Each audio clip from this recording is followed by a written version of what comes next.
Hey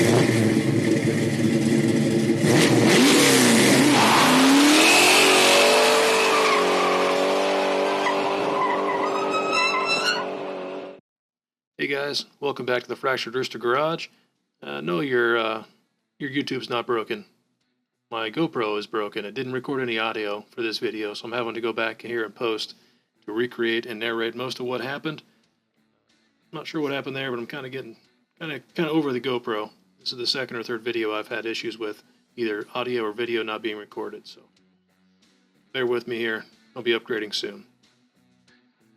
But to catch you up here on the Austin-Healey, I've had this project for about 12 years now. I think the last video was video 4, and this video is video 5 on this car. We got it started for the first time in over 12 years, and everything went well for the first couple of seconds, and then it developed a pretty nasty lower end knock. Not really sure what caused it, and we didn't have time to diagnose in the last video.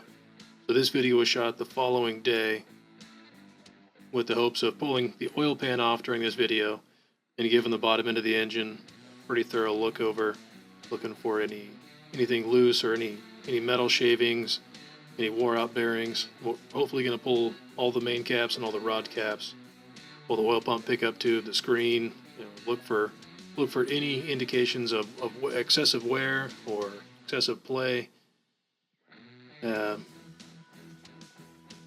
you didn't watch the video, the sound was it's kind of high pitched. It wasn't a deep knock. It was a high pitched knock. It sounded like a thin piece of metal was being struck by another piece of metal, like a valve cover being hit by a rocker, or an oil pan being hit by a connecting rod or crankshaft. So I'm hoping to find something like a loose oil pump pickup tube, or maybe a windage tray out of place. A quick, simple fix would be ideal.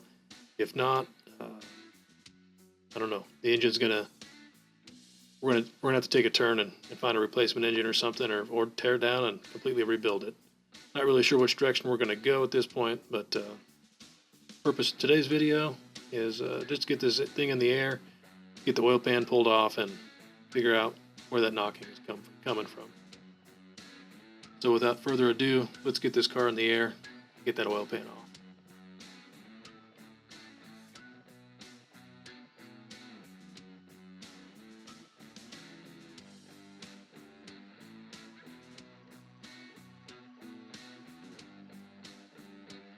Well, the car's up in the air, and that seems to get easier every time I do it.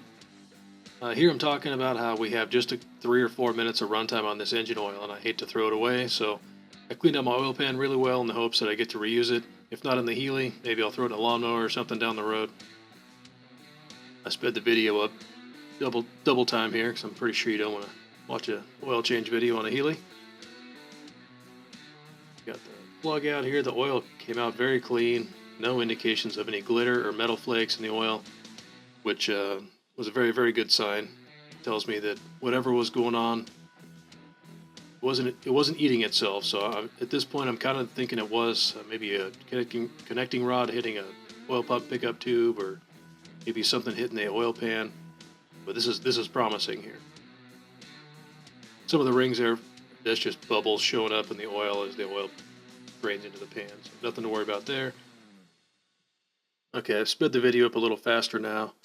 I mentioned in the last video how easy these cars are to work on. As you can see here, there's not a cross member underneath this oil pan. I'm pretty sure they did this intentionally to allow a guy to do services like this in his driveway. It's just 8 or 10 bolts, 7/16 I believe they were. Pulls this oil pan off, and you'll see here in a second just how quick and easy this came apart. Alright, drain plug going back in, and I left one bolt here in the front to hold the pan in place while I break the gasket seal here. There we go. Got to get that one last bolt out of the front, and it'll be free. A little bit of a shake in here, shimmy in to break final gasket seal on the front.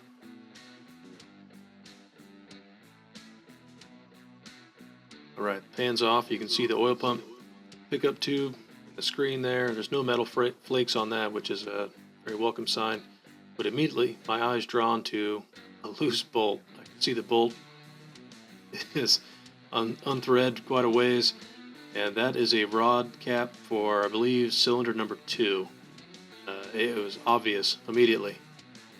After wrenching probably 20 years from now, I think it's the first time I've ever left a rod cap loose. And I have to think that's the one that I loosened when I inspected the engine, when I painted it and decided I was going to run it in the car 10, 12 years ago. And for some reason, it just never got torqued. Through all the times I've had this pan off, I probably had it off 3, 4, 5, 6, 7 times. Just, every time I got the engine out, I looked it over to make sure it was still good. Not sure how that happened, but I reach up in here to try to spin the engine over. Realize how sharp the edges of these machine crankshafts are. Here in a second, I cut my finger pretty good. Oh, there it is. Ouch. Don't worry, I made a Band-Aid out of some duct tape and shop towels. Got that all repaired. I go up top here and rotate the engine over so I can tighten that main cap. That was the only one that was loose. I went through and torqued all the mains and all the rod caps, and none of the other ones were loose. Not sure exactly how that one made it through all the times that pan was off, but that was all it was. I wish I could say I can't believe it, but stuff happens. Here I am. I went ahead and took off the main cap just to make sure the bearing was still good and runnable, and sure enough, it is. Just as I remembered, the engine had been rebuilt, I believe, at some point, and the bearings showed very little bit of wear on them. I might have put a little bit of wear on the edges because of the side loading of that loose bearing, but it's still very serviceable, very runnable. So I just reassembled this guy. I threw this little montage in here to let you know I did torque these 45 foot-pounds, I believe. I went through and retorqued all the main caps and all the rods. Thankfully, once the engine was reassembled, the microphone started working on the GoPro, so we'll get to go back to native audio.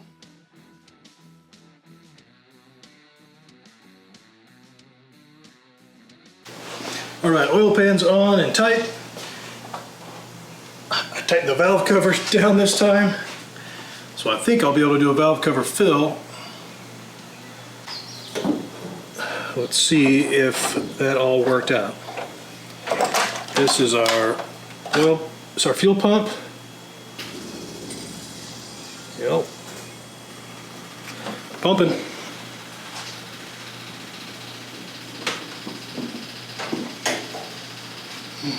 And this is the wire we use to backfeed power back into the ignition system in the car. This is essentially our key on. And this is our coil. Don't know that both are needed, but we hooked them both up yesterday and it ran, so we're going to do it again today. Okay.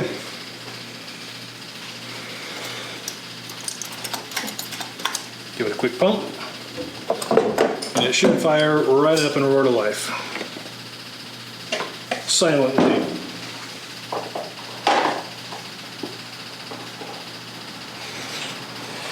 All right, fingers crossed.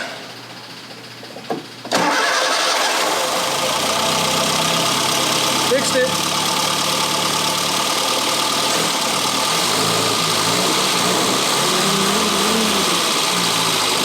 Hell yeah.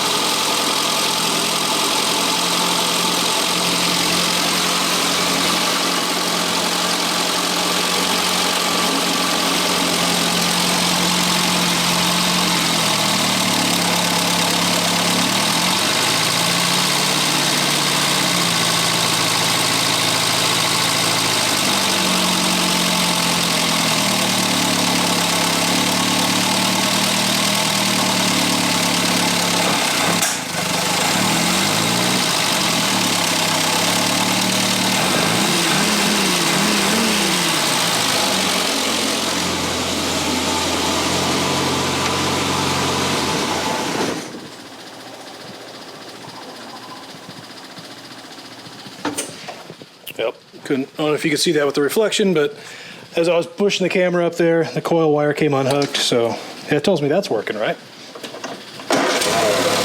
Guess we didn't need the one inside the car after all. Let's hear this exhaust note. Nice. No smoke.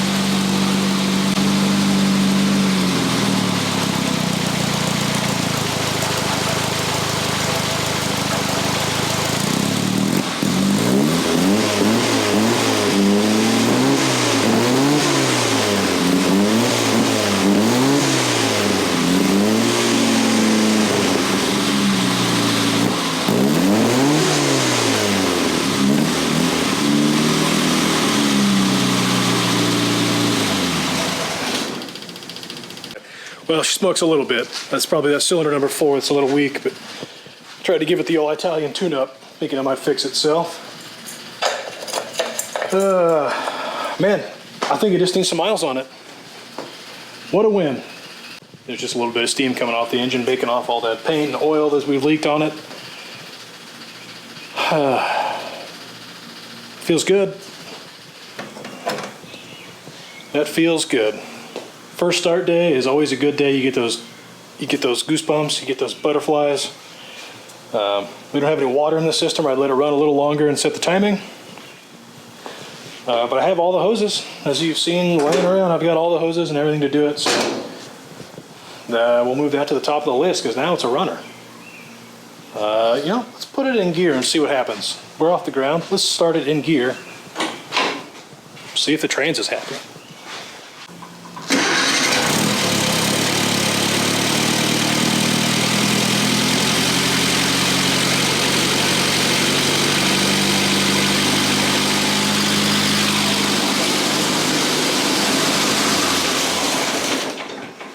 All right, trans is good. This wheel kind of quit spinning because it's an open rear. But this wheel, so the passenger side wheel wasn't spinning because the driver's side wheel was. It's an open differential, so power only goes to 1 of the 2, which tells me that brake over there is probably dragging a little bit, sending all the power over here. Hey, it looks like the rear axle's working well. The transmission's good. Clutch seems to be good. Wow. I don't know why I'm shocked, but I guess I'm just happy. I'm elated to be here. I'm elated to get the car going. Awesome. I'm also a little bummed that we didn't get to do that RC51 engine. That's all right. I don't know if this was the right car for it. I think this car's a little too nice. Maybe an old ragged out Miata or something crazy. A Miata kart, that'd be kind of cool, right? I wanted to do like a go-kart, but I don't think there was enough chassis there to hold that engine. Those never turn out well. They sound like a really great idea until you see one built and you're like, oh, so what do you do with it? You just do burnouts? And you can't tag and title the thing, so you just like drive it around some dirt roads or the farm, and I don't know. You see them for sale all the time, and it's kind of sad to think somebody put all that hard work into it and then just quit it, because, well, what do you do with it, really? Next video is coolant, probably fluids in the trans and diff, adjust the brakes, bleed the clutch and the brakes, set the timing, put the hood on, bolt up all of our fenders that are loose, and start to enjoy the car. This is awesome. What a big day. I've waited 10, maybe 12 years for this. I'm glad you got to share with me, and stick around, see where this thing goes, and follow up on my other projects. I've got a Fox Body Mustang, a Trailblazer SS, a couple other cars coming, so stay tuned. Thanks for watching.